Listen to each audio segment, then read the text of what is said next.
sometimes you have to ask questions you know it's the answers. it's like the conference call on Wednesday. Hey, Coach, how you doing? Boy, I'm great. Got canned Sunday. That's really good.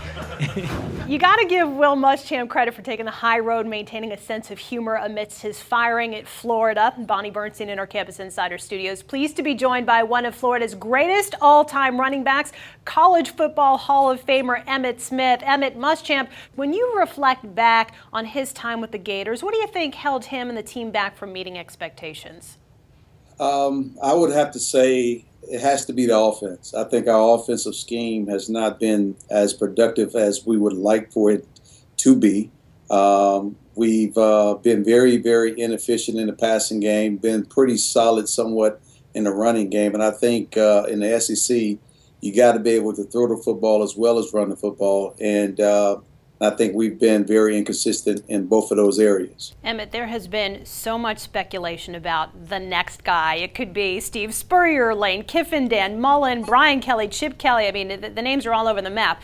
If you were Florida's athletic director, Jeremy Foley, who would your next coach be?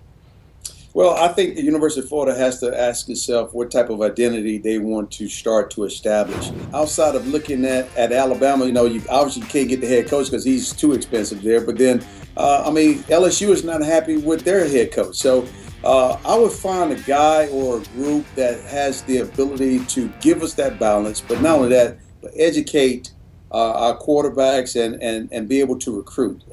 It's kind of hard for me to say. I'm reading between the lines. I think you like Les Miles. I think that's what you're saying. Charlie Strong, my pick is Charlie Strong, but he's out in Texas right now.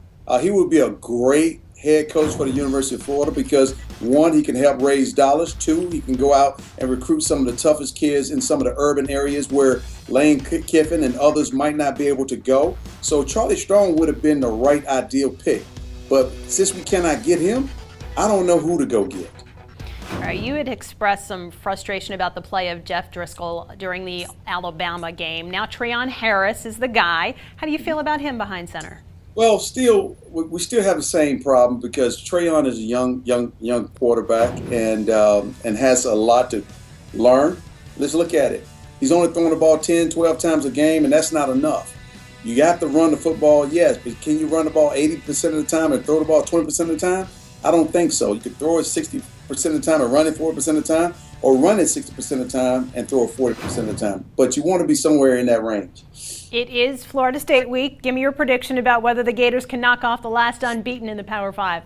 The one thing I like about games like this, Bonnie, to be honest with you, it is a state rivalry game. And with that said, anything is possible. So don't rule my Gators out because they're going to come out and play very spirited football.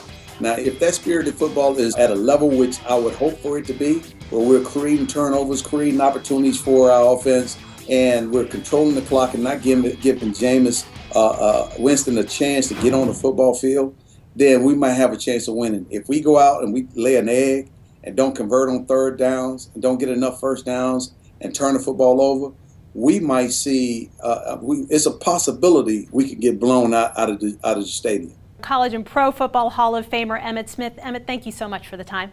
Thank you, Bonnie.